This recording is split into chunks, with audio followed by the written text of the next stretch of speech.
Come on, yeah, I just go.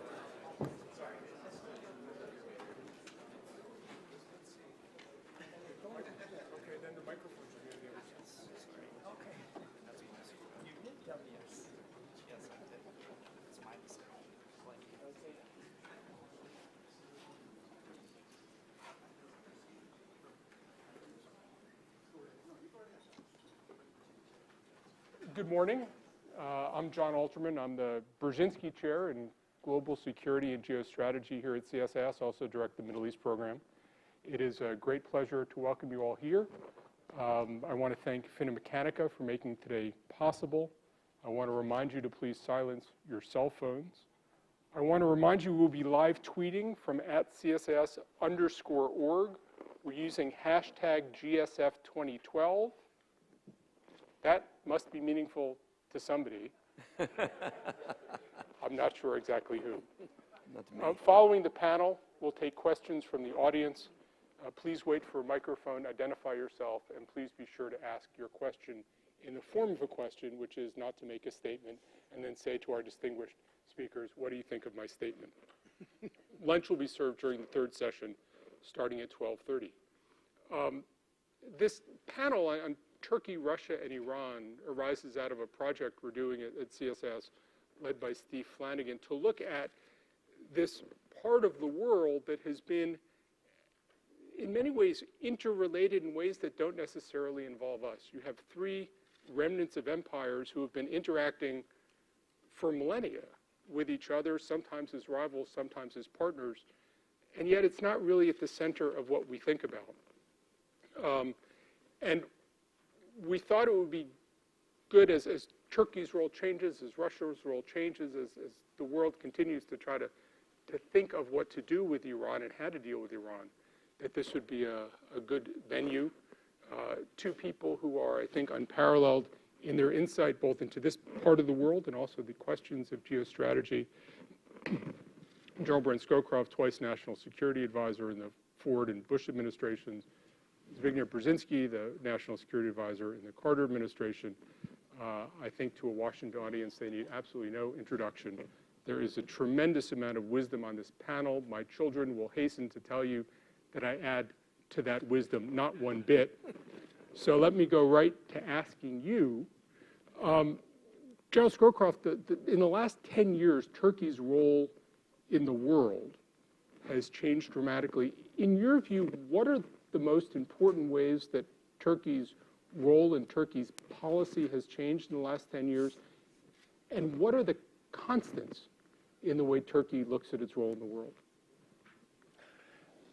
I think the chief change has been that Turkey is no longer facing 90% to the west. It has turned east or broadened its scope to the east. Right after the end of World War II, remember our re-engagement in the Cold War really began in Turkey and Greece, with aid to Turkey and Greece.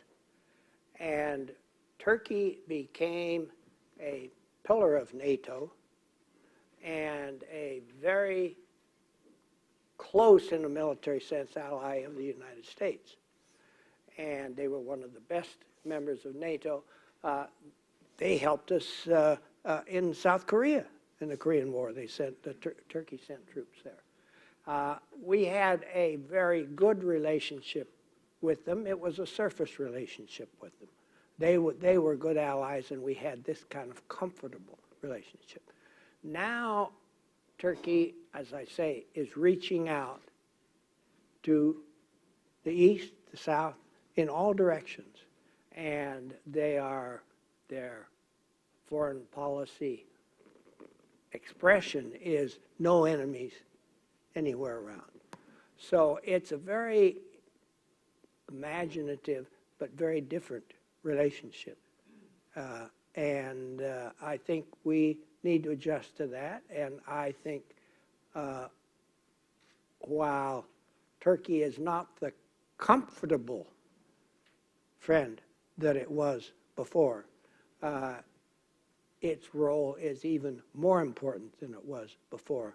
And I think the relationship that is developed between President Obama and Prime Minister Erdogan is really very healthy. Dr. Brzezinski, not a comfortable friend anymore. How do we accommodate ourselves to a Turkey that is doing more and more things that make some of our policies more difficult? And I'm thinking particularly about the growing trade relationship between Turkey and Iran at a time when the U.S. is trying to cut Iran off from economic support around the world. First of all, let me say that Turkey is an independent country, right? So it has a right to whatever kind of relationship it wishes to have with any of its neighbors. And if we want Turkey to follow the path that we favor, we have to be sensitive also to its interests. Reciprocity, even if not totally balanced, is the name of game in international politics. Let me go a little further. I agree with everything that Brent said, but I would add the following to it. Turkey's greater scope of reach today is a reflection of its internal vitality, the relative success, continuing success of the Ataturk model that they have now been pursuing for 90 years, and in the process transforming Turkey much more successfully than the comparable process of change immediately to the north of Turkey, namely in Russia. Because the transformation of Russia began under Lenin in the 1920s. The transformation of Turkey began under Ataturk in the 1920s. And today, Turkey is a more democratic and more stably democratic country than anything that exists today in Russia, and with much less bloodshed. And the modernization has been far more comprehensive. The change in the alphabet, in the style of clothing, in the mannerisms and education of the country, modeled very much, incidentally, on early 20th century Germany, and very deliberately so. So Turkey is, in that sense, a successful case of modernization and progressive democratization, which still has some shortcomings. Its foreign policy in recent years is a byproduct of this success, but also something else that I would like to add to what Brent said, namely disappointment. The Turks took very seriously the European decision to invite Turkey to join the EU. And they have been trying to meet the very tough standards for EU membership, but they have been trying to meet them. In the meantime, they have learned from at least two principal European countries that maybe they're not welcome in Europe. That's been a real shock to the Turks. And in that sense of rebuff has conditioned some of the Turkish idiosyncrasies that we see on the world scene. Secondly, as you know, the Turks were not enamored of our decision to go into Iraq militarily and unilaterally in 2003. They weren't enamored of it, and they weren't pleased to have their arms twisted in order to get them to join us. That too has affected their outlook. So they are a little bit, I would say, inclined to be more assertive in terms of their independence.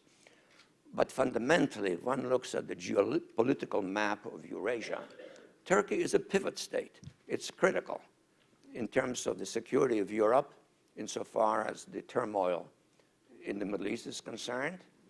It's a source of some opportunity for the new stance in terms of their becoming more part of the world and less dependent on Russia. And then on top of it, Turkey has pursued a relatively independent policy towards Russia in which they have reached an accommodation. So all of that gives Turkey special prominence. All of that, and I'll stop right here because probably we'll go into some other aspects of this very soon. All I'll say additionally is all of that could be very badly threatened if things in Syria go badly and if things with Iran go badly. And worst of all, if things go badly both in Syria and in Iran, thereby linking these problems into an escalating dynamic. And that would be a major threat to the region, a very, very significant threat to Turkey itself. Thank you. I was in Ankara a couple of weeks ago, and a former Army colonel came up to me quietly and said, Turkish policy in Syria has been a disaster. What? A disaster. But Turkey has been much too aggressive confronting Bashar al-Assad. How do you assess the way Turkey has looked at the problem in Syria and tried to position itself both in the neighborhood and more broadly in the world? That's a very interesting examination because I think it tells you a lot about Prime Minister Erdogan. Because 5 years ago, Turkey and Syria were very close. Their trade across the border was booming. They were very, very close together. Erdogan, I believe, has now decided that Assad is a menace and needs to go. And Erdogan is now on a sort of a democracy kick. I say sort of because you see the results, you don't hear the discussion that much. But I think that Turkey has decided that the internal situation in Syria is serious enough that Assad can't deal with it and needs to go. And so he has turned from not an ally, but fairly close to Assad, to probably his worst enemy now. Do you think that was the right way to orient Turkey and should Turkey have been more circumspect in your mind than they've been? You know, I don't feel I can really fault the Turks. First of all, I'm sure they know much more about this problem than I do. And I'm pretty sure, absolutely sure, that they know much more about it than the U.S. does. So I kind of defer to the Turks and secondly to the Saudis insofar as Syria is concerned. I think we have to drop the practice of announcing publicly when things start going badly in some country that its leader must go, with the emphasis on the word must. Because these kind of categorical announcements from on high, which aren't then followed by any action, don't produce anything except more tension and conflict. It's much better to have some sort of notion of what one is going to do before one talks. And insofar as Syria is concerned, my view from the very beginning was that this is not like Iraq. Assad is not like Gaddafi. And the distribution of forces within the conflicted country is very different. In Iraq, in Libya, I was talking about Libya. In Libya, you had significant opposition to Gaddafi from the very beginning, and territorially based in half of the country, which, so to speak, politically seceded. If you look at the map of the conflict in Syria, it's sporadic. It's here, it's there, it's in this town, it's in that town, it's in this region, but it's not clearly divided or enduring. Basically, the country is in a kind of occasional anarchy in some parts of the country, but there are no clear lines. And our ability to deal with it from this area, from here, is relatively limited. So I have been of the view that we should back whatever the Turks and the Saudis decide. Period. Whatever. What about the Russians? If they decide that they want to go in, we'll back them, as we did the British and the French in Libya. If they decide they want to play it cool, we should back them. If they want to go to the UN, we should back them. What about the Russians? Well, the Turks are certainly sensitive to Russian concerns. And we know what the Russian position is. It's much more reticent. It's much less inclined to write off Assad from the day one.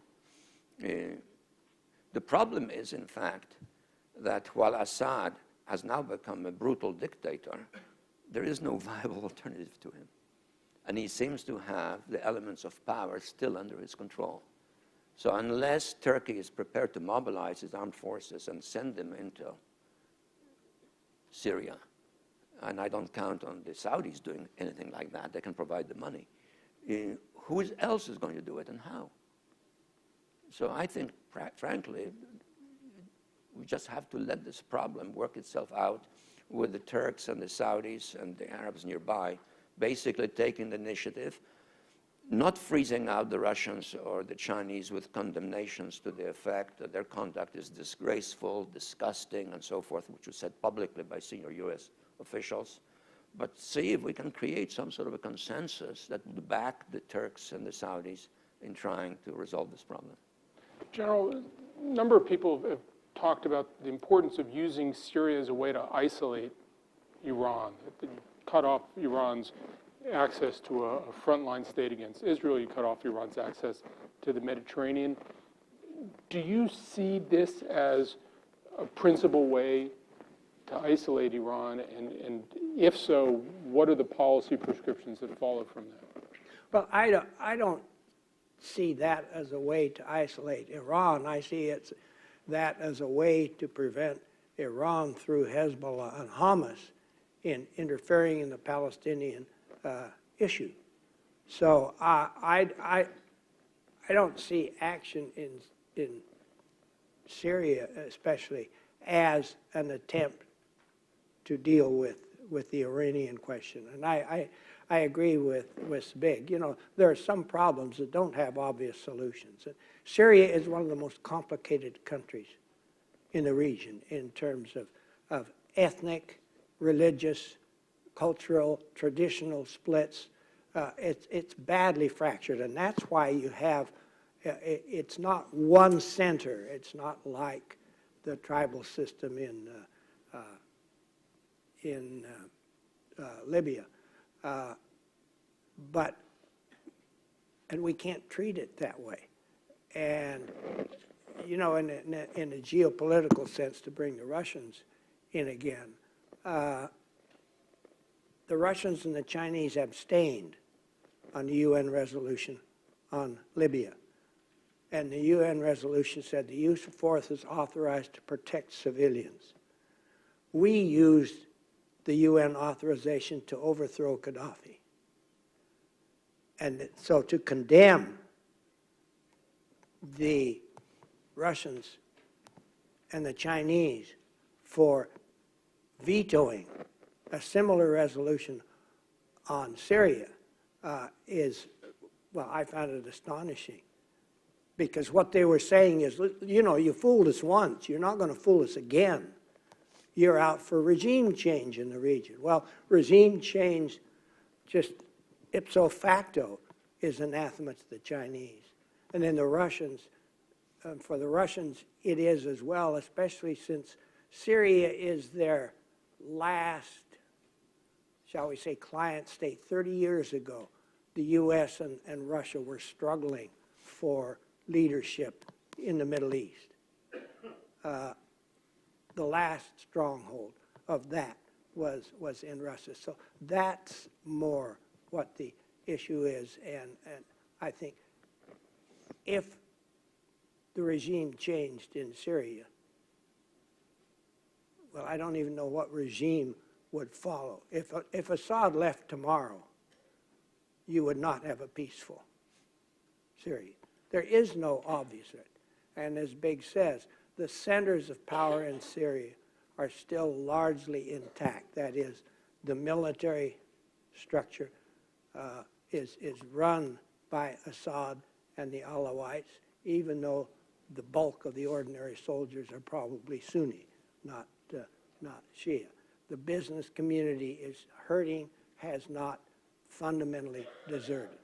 So there isn't anything there to get hold of. You know, let me just add to this. We have to think of this problem of Syria exactly the way Brent looked at it in this larger setting. Suppose we were to push harder.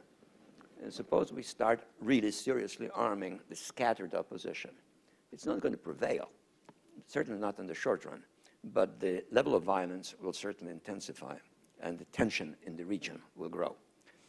Suppose in this context, a conflict starts with Iran. Iran gets bombed by the Israelis.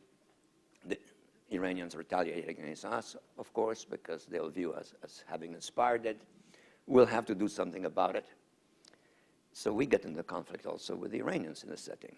So we are, so to speak, supporting an escalation of violence in Syria, and now we're retaliating against Iran. What do the Iranians do? Well, the easiest thing they can do right now to hurt us is not only to make life more miserable for us in western Afghanistan, where we are planning to withdraw steadily and peacefully over the next year, but they can destabilize Iraq very quickly by inflaming the Shiite-Sunni connection, thereby linking that violence with the violence in Syria. And all of a sudden, we have violence that spans from Pakistan all the way to the Mediterranean. If we're not thoughtful and intelligent and really strategize before we issue sort of categorical commands to other countries about how they ought to run their affairs. Now, what happens in that context with the Russians? First of all, it's very close to them. Secondly, if there is a conflict that involves Iran all the way to Syria, there is a real risk, and there's some evidence for it now developing, of some conflict between Iran and Azerbaijan. Because the Iranians are beginning to blame Azerbaijan for some of the subversive activities that have been conducted within Iran. And they could lash out at Azerbaijan, which is a very important source of energy for the West. And then to compound this dilemma, there are some interesting alerts developing regarding the situation in the Caucasus. The Russians, in the last few months, have upgraded their 58th Army, stationed just north of Georgia, to the highest level of technological competence of any one of the Russian armies throughout Russian territory. And the Georgians are becoming very much alarmed that if there is a conflict between Iran and Azerbaijan, the Russians might do something to take care of the Saakashvili regime, which means that the Baku-Ceyhan line, which is of such importance to European energy independence, will be cut. So we can have all of a sudden an escalating conflict that has many different ramifications and could have very serious consequences for us. So my sort of basic advice to everyone is play it cool and think through what this might mean, because this is a very volatile region with potential for explosions in several different spots that could link themselves. Now, this may sound terribly catastrophic, but the fact of the matter is that is the actual situation. Not to mention, of course, the problematics of Israel and the Palestinians, or of Egypt, et cetera, et cetera, et cetera. I think we better be aware of the fact that our dominance of the Middle East is rapidly diminishing, and our capacity to influence it simply by verbal commands is close to zero. And we better work with others intelligently in how to manage this problem. And General, if we're wise enough to avoid a whole arc of crisis scenario, but you still have an Israeli strike on Iran this summer, what do you think that means for Turkish interests, both in the near term and in the sort of 2 to 5 year time frame, given that Turkey has relations with both Iran, with Israel, and also with us?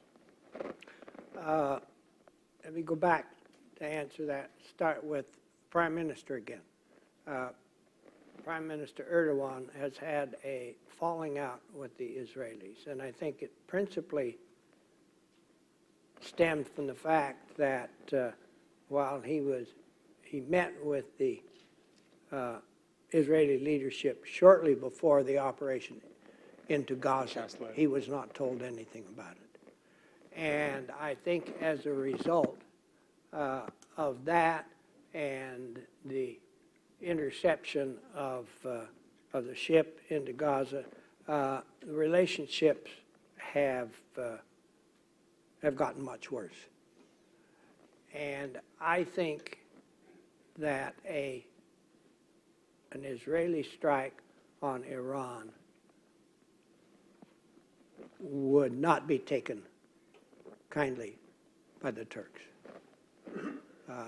It would, as Biggs says, it would produce almost incalculable results for the United States. It would make the region much more difficult for the Turks, who are really trying now to play a diplomatic role in the region. And I think it's a role, however dubious the prospects may be, it's a role that we should welcome because it is fundamentally in our interests. And I think that the Turkish role, for example, in hosting the talks with the Iranians is a very useful way that Turkey can go. And so I think that a step of this character by Israel would sharply diminish the utility of what Turkey can do and sharply increase the antagonism. And Erdogan is a very volatile personality. And he, he's walked off the stage in a meeting like this, for example, at Davos. So he reacts viscerally to what he sees as injustices or hurts. And so that also we have to keep in mind here. And, frequently we have a tendency to think this is so complicated. Let's just use a little force. Let's just clean this thing out. Well, I think Big has painted a good picture of the consequences of just doing that. And complicated and difficult though the situation is, it can be worse. And almost certainly would be should somebody take a turn to strong violence. You both talked about China's interest in maintaining the status quo, China's involvement in Syria. As we look at the relationship between Turkey, Russia, and Iran, does the rise of China affect that relationship?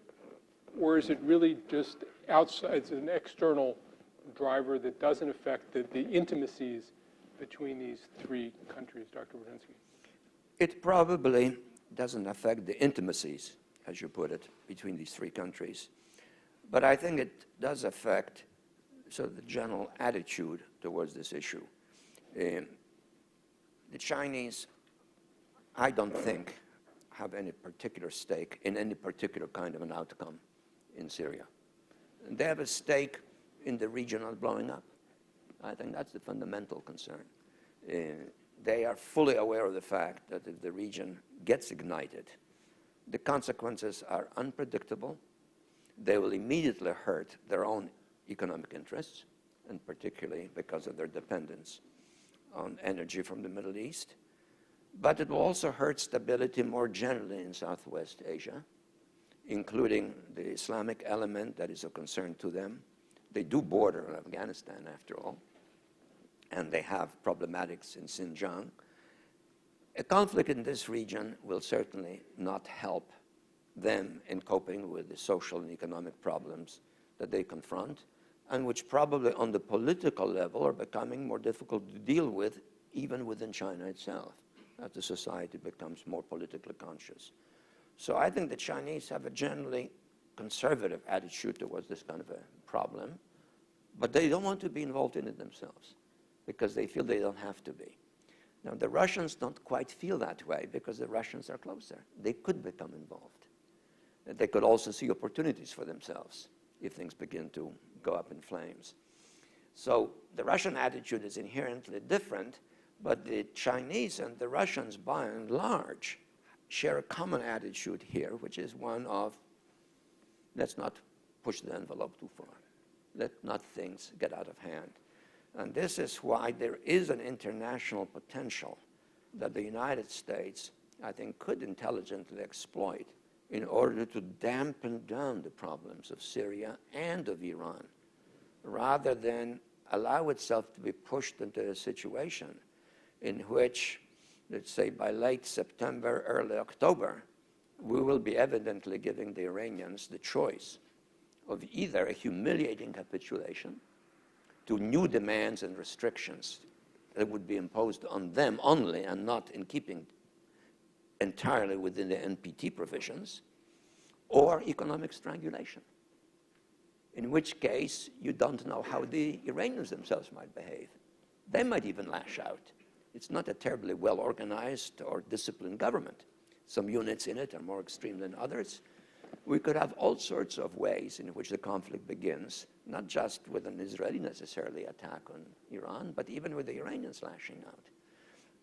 Regarding all of that, the Chinese, simply from a kind of semi-aloof position, are saying to everyone else, just dampen down the pace. Don't make categorical demands. Don't make extreme threats. Don't issue orders from the Olympic heights, which you cannot then enforce. Just cool it. And I don't think that's necessarily an unsound approach to this issue. I think Zbig is right. And the Chinese, we try to get the Chinese to intervene in a lot of places. That's not their way. This is not their world order. And so they only grudgingly reach out. On Iran, it is a special case.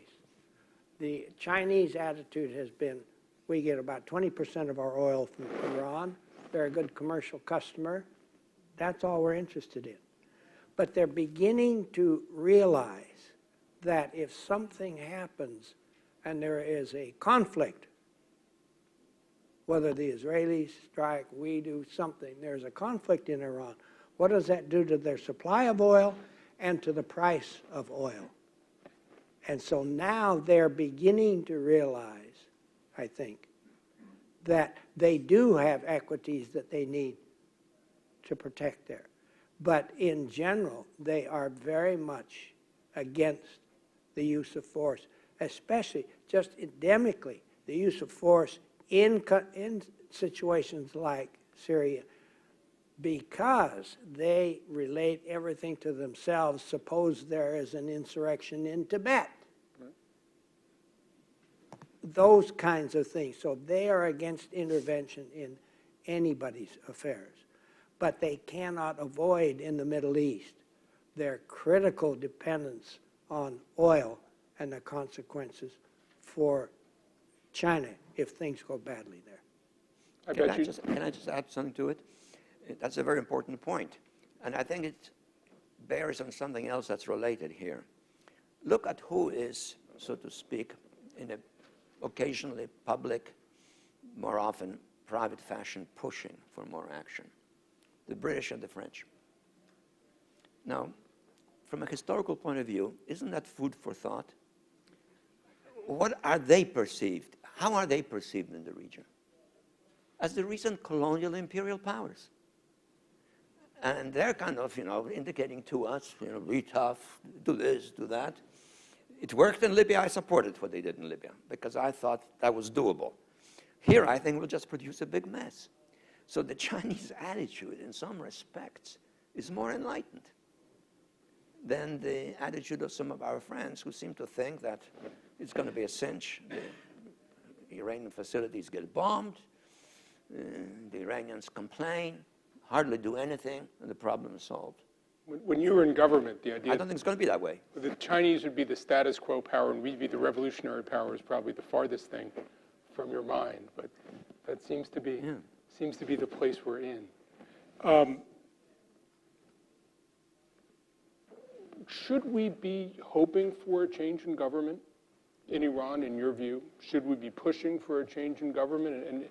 And you were in government when the Soviet Union disappeared. What does that experience tell you about how we should treat these kinds of changes in countries? I think one of the worst policies we have adopted is to solve our problems by regime change. First of all, we don't know how to do it. Secondly, we don't know virtually any country well enough to know what the consequences of regime change would be, whether it would be better or worse. And it puts a color to a relationship that is very bad. You know, when we, for example, said the solution in North Korea is regime change, that put the Chinese clear out. Regime change scares them to death in North Korea, the consequences. And now we're working much more closely together because we've abandoned that. In Iran, I think one of the things that is most disconcerting to the Iranians is our implicit regime change policy. And it seems to me that if we were to go to Iran and say, look, your regime is what it is, we're not trying to overthrow it, we understand you have security problems, and we're prepared to sit down with you and look at a security structure for the region in which you'll feel comfortable. So you don't need to go this route, this nuclear route. Indeed, if you do, your security situation will be worse, not better. And give the Iranians a way out other than abject surrender or conflict. And that is not all that clear to them now. And I hope that in these meetings that will sort of show the way. The Iranian government is a very complicated structure. There is the formal government itself, which doesn't have any fundamental power. There's the religious structure, the mullahs, who in the Constitution do have the ultimate political power. And then there's the Revolutionary Guard, not the army, the Revolutionary, I mean, not their formal military strength, the Revolutionary Guard, the Al-Quds force, who are the enforcers. Now, these three have a relationship with each other that we don't fully understand. But playing around with that and decide who the good guys or who the bad guys is, I think, beyond our intelligence capability. That sounds like an Algiers Accord Plus. Is that? Like what? Algiers Accord Plus, that we tell the Iranians we recognize them, we won't intervene, and we actually would help establish a security structure in the region. Should that be the goal of our policy? Well, I think the goal of our policy right now ought to be an arrangement which is in keeping with the prevailing international norms and the obligations of the Non-Proliferation Treaty. The fact of the matter is that the United States right now is under considerable pressure to demand in the negotiating process things which go far beyond the NPT, which impose far more restrictive and truly humiliating conditions on the Iranians, more or less to put them in a cage. I think that policy, if it is pursued by the United States, will have the effect, first of all, not of promoting regime change, but regime reinforcement, because it unites the people with the government. I mean, the Iranians are proud people, 80 million, with really one of the several impressive histories in terms of statecraft, and they happen to feel strongly that they're entitled to a nuclear program, which most of them, I assume, think is not a weapons program. It may be a weapons program in some respects. It may have even been an actual weapons program several years ago. But right now, it's unclear as to what it is. But in terms of the sort of Iranian perception of the issue domestically, it's their right to have a program which stamps them as a modern country and which meets their needs. So we ought to be negotiating, in my view, on behalf of the international community, and not on behalf just of ourselves or of Israel, but on behalf of the international community, that the Iranians are fulfilling all of the restrictions and obligations of the NPT. And if that is the case, I think we perhaps can have an accommodation that meets our needs, and in the long run, actually, in my view, promotes political change in Iran, because it reduces the collision that brings the government and the regime together. But if we press in these negotiations for, in effect, a capitulation by the Iranians, that is to say that they'll submit to restrictions which no one else is subject to, it's going to fail.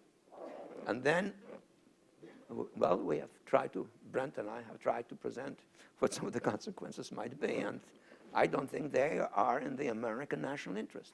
I don't think they're in the interest of the region. I don't think they're in the interest of the major powers involved in this. When it comes to changing the nature of governments, you've talked about how you feel something is germinating in Russia.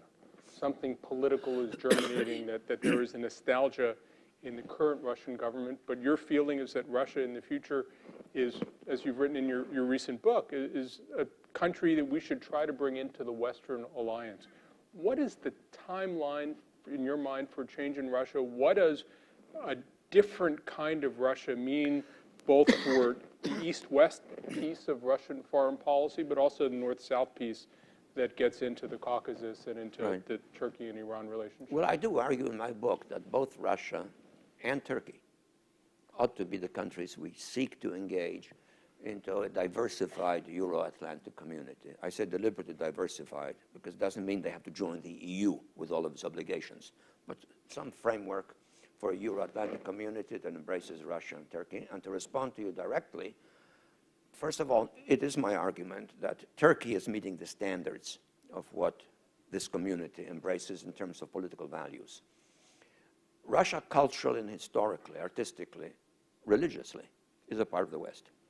But there's been one aspect of Russian history which is totally missing in terms of its Western connection, and that is political values of constitutionalism, rule of law, supremacy of law over the state. That's missing, but it's beginning to emerge. This is the most interesting aspect of recent developments in Russia. You have at the apex a political leadership personalized by Putin that is nostalgic for the recent past. He said famously that the greatest calamity of the 20th century was the fragmentation of the Soviet Union, a century in which we had World War I, World War II, the Holocaust, Hiroshima, Nagasaki, and so forth. No, the worst calamity was the dismantling of the Soviet Union. And he wants to recreate it as a Eurasian Union, which is pushing now. But much more important than that is the fact that within Russia there's now emerging an internationally minded middle class composed of the younger members of the middle class located in the big cities, most of whom have continuous exposure to the West and to the world at large, who travel to the West, who study in the West in many cases, and who are partaking of the notion that they are a civic society. That is to say, a society entitled to have the same privileges and rights that democracies in the West have. This is something utterly new in Russia, and it is getting stronger and stronger.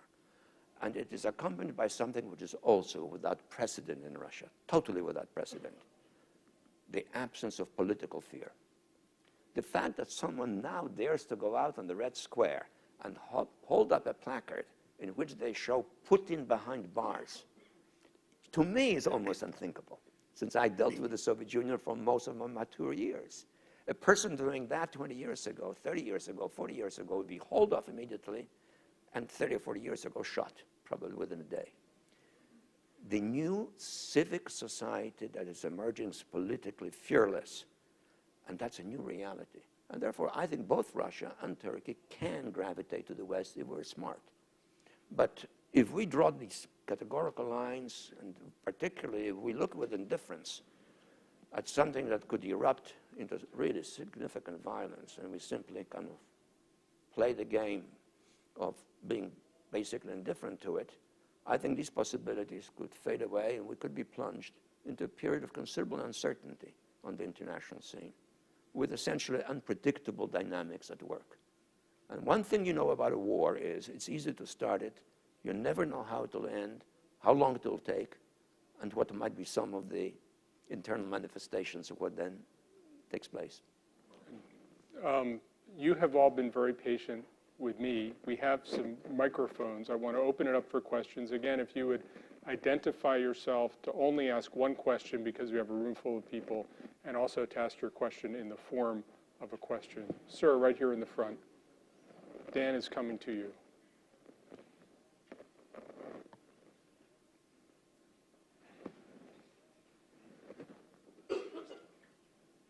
First, Let's try. hello.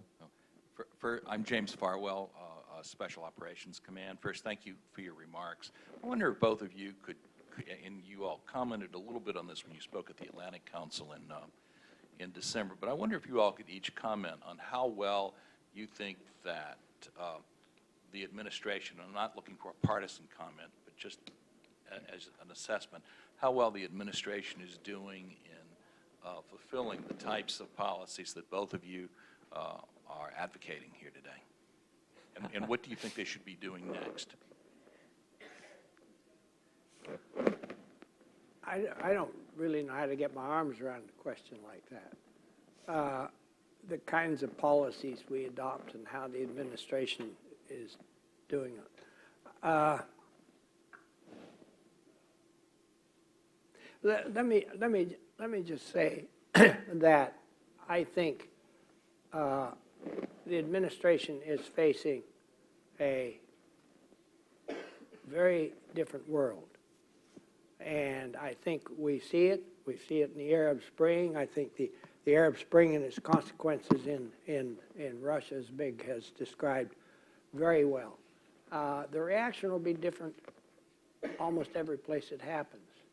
And so I think fundamentally we have to be agile, thoughtful, and broad-minded. The atmosphere in Washington today is none of those. And that worries me. I think, for example, in Russia, I agree completely with Big, and we don't always agree on things relative to Russia. But I think Putin is not a dummy. Putin was nostalgic for the Soviet Union. Putin was resentful of the West because he thinks we walked all over Russia at the end of the Cold War when they were weak. But he's not a dummy. And I think he sees in the 6 years where Medvedev was the president that he got a lot of things done that Putin couldn't get done because he has a different atmosphere. He's not nostalgic for the Cold War and so on. Putin, when he said, well, we're going to shift and now I'm going to be the president again and he's going to be the prime minister, I think was actually surprised at the reaction inside Russia because he just think, that's the way Russia works. Well, it doesn't now, but I don't think he's a dummy. And I think you may see a different Putin and a different Russia, which I think, as Big says, is, I would say, over some period of time, and I would say maybe a generation or more, going to fill in what has been missing in Russia as a European member, and that is rule of law and civic government. I would just add this. I think it's unfortunate that we are confronting this very complex crisis, which I have no doubt the President, the Secretary of State, Secretary of Defense understand well. It's unfortunate that it is compounded by the simultaneous presidential political process. That affects everything in a very, I think, complicating fashion. And that makes a clear-cut response and a highly focused response much more difficult for us to mount. So I think that is a timing problem that really is a negative complication in all of this. We have a question right up here.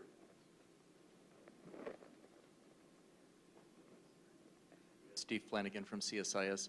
Dr. Brzezinski, you alluded to the changing situation in Afghanistan post-American withdrawal and also a little bit to the Caucasus, but I wonder if each of you might touch on how you assess the interests of these three countries, Turkey, Russia, and Iran, in Central Asia and the Caucasus, and contrast their abilities and capacities to realize those, where they might come into conflict, and where we might see further trouble in those regions, particularly given some of the shifts that we see, particularly after the American withdrawal from Afghanistan. Russia, Turkey, and which was it? And Iran. And Iran. Would you do that in 2 minutes? Yeah. Well, I would put it this way. As long as the situation is non-explosive, the interests are not incompatible entirely. And that is to say, there is a kind of modus vivendi between the Turks and the Russians, and to some extent between the Russians and the Iranians, the Turks and the Iranians, regarding trade patterns, the existing status quo, not necessarily liked by all of them. I think the Russians don't like, for example, the fact that Georgia and Azerbaijan are oriented towards us. Turks don't mind it. It's actually useful to them. And the Iranians are sort of accommodated to that by necessity. But if the situation deteriorates and becomes explosive, I fear that the antagonistic interests of the states will surface. And this is why very unpleasant things could happen in the Caucasus. They could also happen within the stans, in which there are some indications of Islamic extremism getting stronger.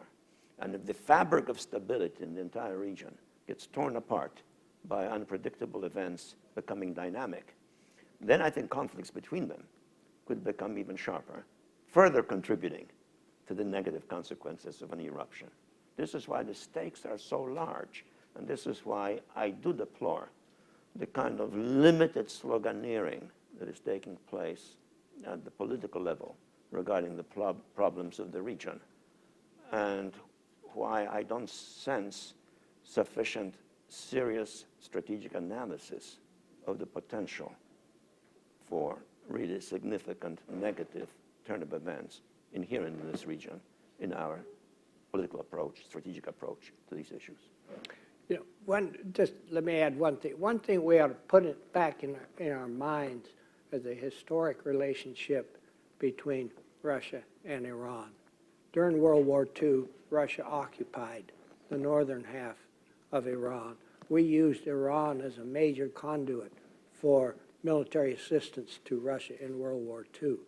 After the war, Iran was probably our first crisis with Russia, where Iran wanted to put, Russia wanted to put a satellite regime in Iran, and we said no, absolutely no, and instead the Shah moved in. So there's a lot of history here that we forget about completely.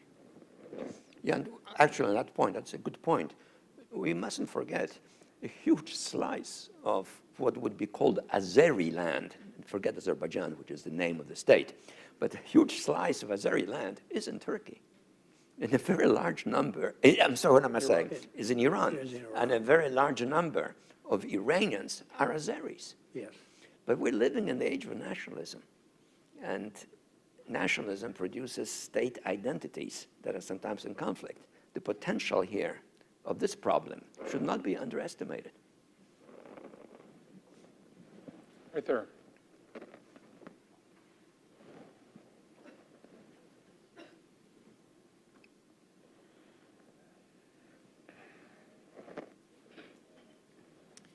My name is Nicoletta Giordani. I'm a student at Johns Hopkins University, SAIS. And I wanted to ask if you can speak a little more about Turkey's strategic stand with Iran, not only from an economic and political standpoint, but also vis-a-vis Iran nuclear program. I didn't hear The question had to do with Turkey's position toward the Iranian nuclear program. What do you think Turkey is trying to do as it engages with Iran? How large a piece of its strategy is dealing with the proliferation challenge, and what are its goals when it comes to proliferation with Iran? I don't really know. Turkey has not pronounced itself on the Iranian nuclear program. I think Turkey and Iran have a sort of a minuet about oil, and Turkey is dependent for energy resources on others. I think, you know, here are the two pillars of the region, and if you include Russia, the three for centuries: the Iranian Empire, the Ottoman Empire, and the Russian Empire. And these sort of relationships go back and are intuitive in people's minds and attitudes and the way they think about these. My guess would be that the Turks are not so concerned about the Iranian program as we are. But I think one of the consequences, if Iran proceeds and develops a nuclear weapons program, would almost certainly be that Turkey would follow suit. So that would be my answer to the question. I would just add this. We do have some indications of what the Turkish attitude is towards the Iranian nuclear problem, because the Turks and the Brazilians came up with a would-be solution to the problem. And they negotiated it on the basis initially of not instructions, but advice from us as to what they ought to seek. And they came out with a solution. But Yes, then we changed our mind on the subject, and we decided that wasn't good enough. It involves essentially a systematic effort to put Iran within the NPT box. No more, no less. I see somebody back there. Yep, all the way back in the corner. Thank you. Hi, thank you. Alex Grigoriev, Voice of America Russian Service. Dr. Brzezinski, you mentioned this any possibility that new Russian-Georgian war under some circumstances. How serious this threat? What do you think? I'm sorry, how serious? So the threat of new Russian-Georgian war. Thank you. Without some sort of conflict erupting in the region, I wouldn't say very high. But if there's a conflict in the region which begins to escalate, then that possibility rises. Yes, sir. In the back.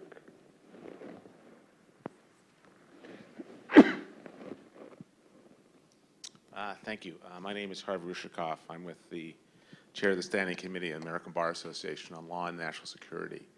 What is sort of conspicuously absent from your remarks, as always very thoughtful, is other than the reference by Dr. Brzezinski of the role of the NPT, what do you see as the role of the international organizations, the UN? I know both of you have spent a great deal of time trying to make those organizations relevant.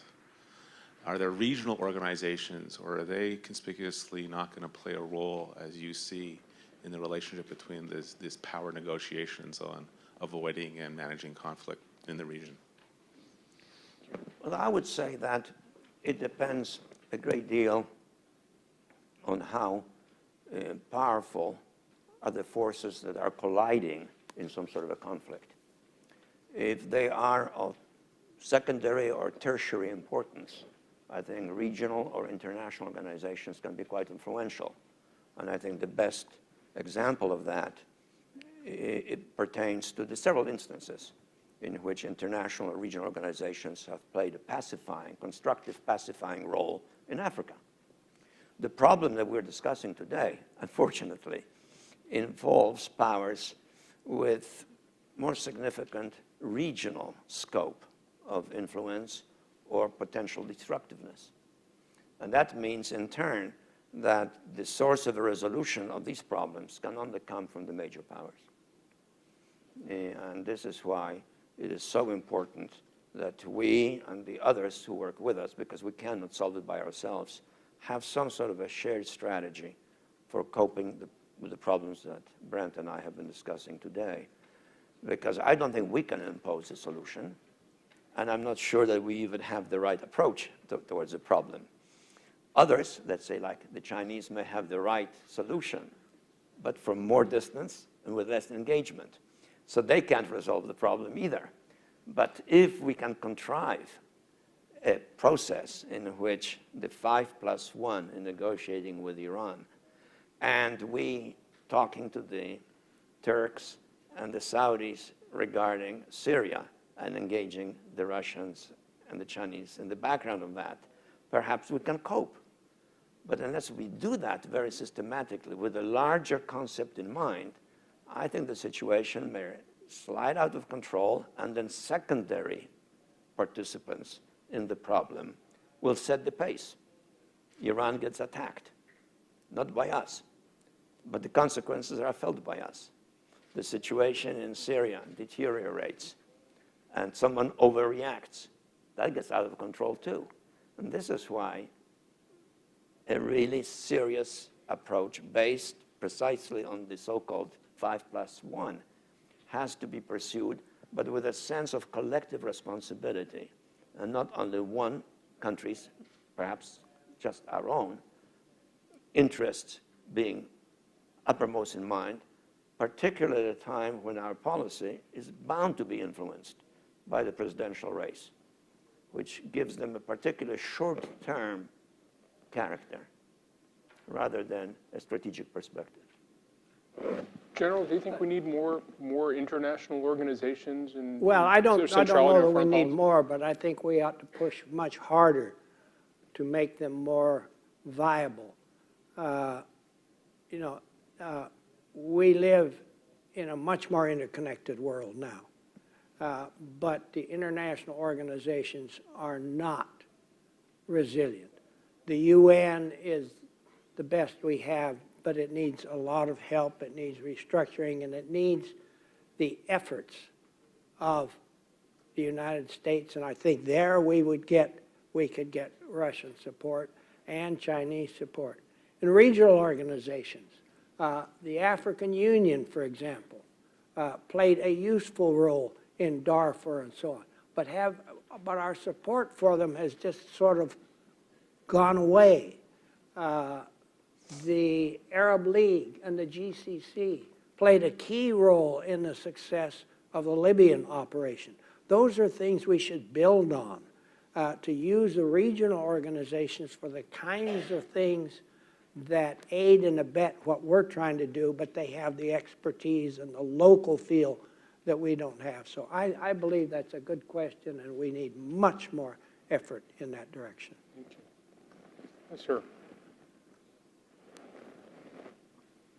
Stuart Bernstein. My last job was the American ambassador to Denmark.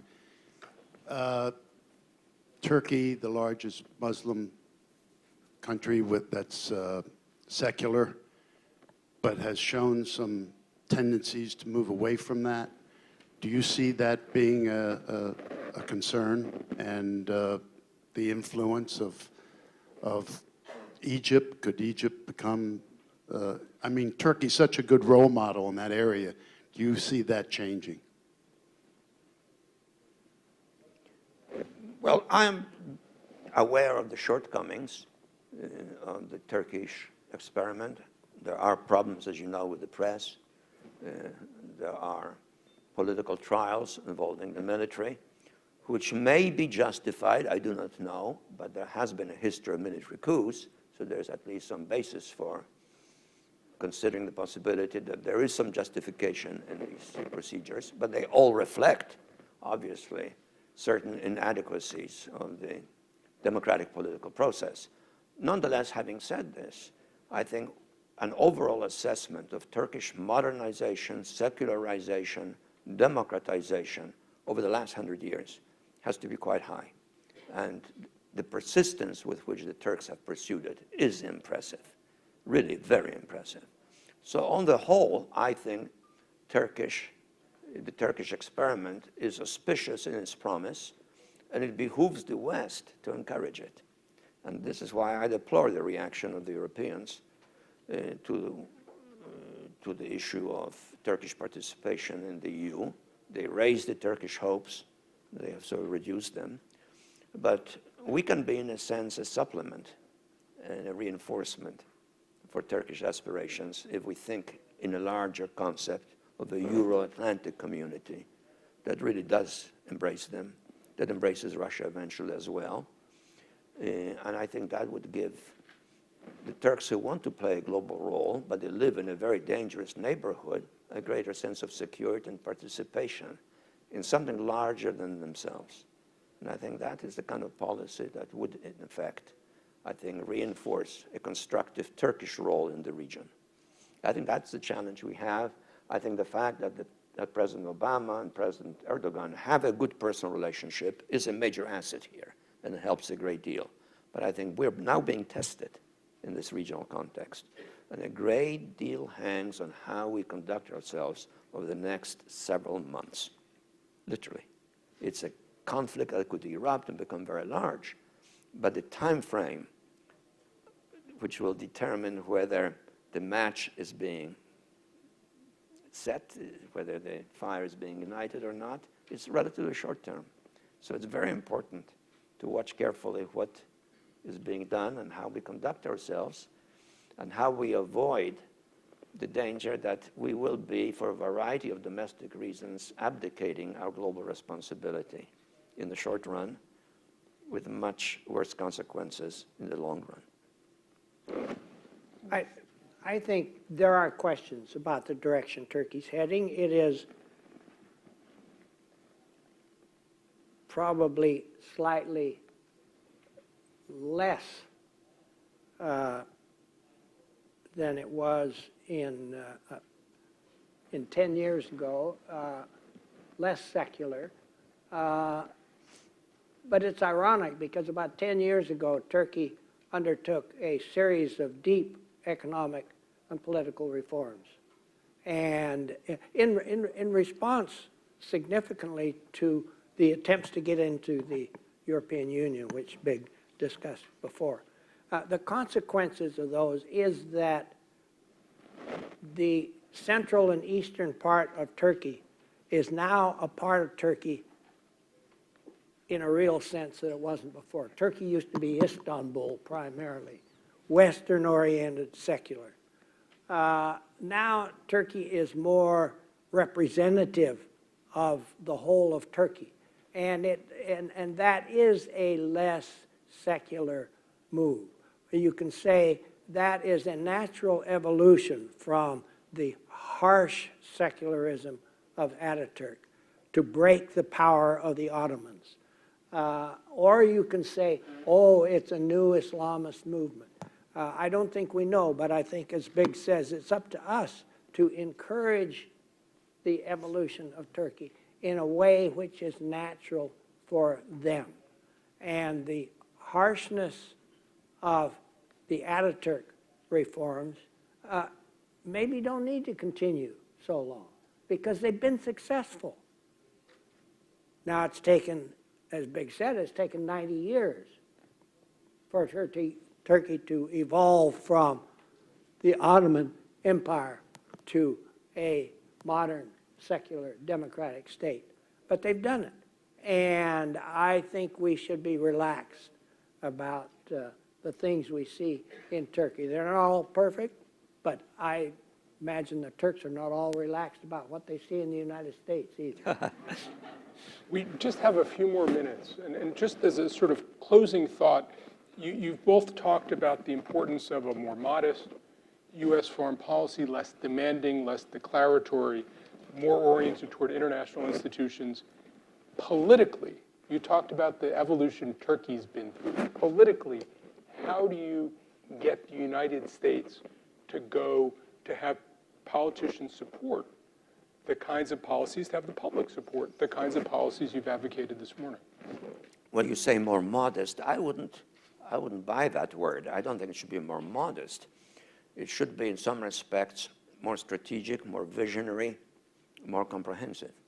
That is to say, we are living in a world in which turmoil is becoming more pervasive. We are living in a world in which, therefore, global cooperation is more necessary. In order to have global cooperation, you have to have larger units cooperating with each other so that their cooperation then begins to spill into the world at large. The global problems are not going to be solved by mechanical votes of very uneven states. They're going to be solved if the major entities of the world can cooperate. And this is why our policy has to be one in which we create a more stable balance in the Far East, not injecting ourselves into the problems of the Far East, particularly in the mainland, through wars, but by trying to balance and manipulate the way the British did European politics for a whole century, but without entanglement, and promoting Japanese-Chinese reconciliation, mediating the Indian-Chinese rivalry, but not becoming a protagonist, and last but not least, not demonizing China while trying to structure a stable relationship with it, because China and we face an unprecedented challenge, namely, can two major powers coexist without antagonism, which has been the predominant historical experience. We both realize we'll suffer if we get in conflict, but each of us is now tempted to demonize, to pinprick the other. We have to be alert to that. And in Europe and the other half of Eurasia, my view is the one that I have been sort of propagating, namely Turkey and Russia in a large Eurasian framework in which we work together to resolve the problems of that region, but engage also the Asian powers that would be affected by it. This is why dealing with the problems we face in the immediate future, we have to be really conscious of the fact that our central priority is to work with others who share an interest in stability, and not in drastic resolution of problems which they approach from a narrow national perspective without thinking of the larger consequences of the use of force. I think the use of force should not be something that is left to the willful decisions of individual states, but it should be something that takes place only in concert, particularly with those powers that share an interest in spreading the degree of stability in international affairs and enhancing their own cooperation with each other. Gerald, can that be sold politically? Yes. You know, at the end of the Cold War, the first reaction of the United States was one of relief. No more problems. Just relax. Let the world go. I almost didn't have a job, you know, because of that. That's right. Then came 9/11, and we thought, well, we're the only superpower. We'll remake the world, and if you're not with us, you're against us. And it was a unilateral rush to do a lot of things, which didn't work out too well. But I think the United States remains the only country who has the ability to mobilize the world on behalf of the kinds of things that Zbig has just described. Not to direct it, not to run it, but to get together the kinds of policies, the kinds of things that people can resonate to around the world. That's a tough role, but no one else can do it. The Europeans eventually may be able to, but certainly not now. The Chinese can't do it. The Russians can't do it. We're the only ones that can. But it will take a farsightedness and it will take the best instincts of the American people rather than the worst ones, which seem to be prominent at the moment. We're ending on an optimistic note. I want to thank you all for coming. Thank you to our two participants. Thank you very much.